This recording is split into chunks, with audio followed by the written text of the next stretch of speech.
Good morning, everybody. Welcome to week 30. I'm going to quickly go over what we're doing this week.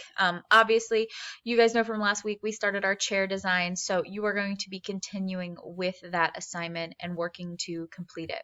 You'll be submitting a portfolio just like the last couple of assignments, and I would like the setup to be as it is laid out in the requirements.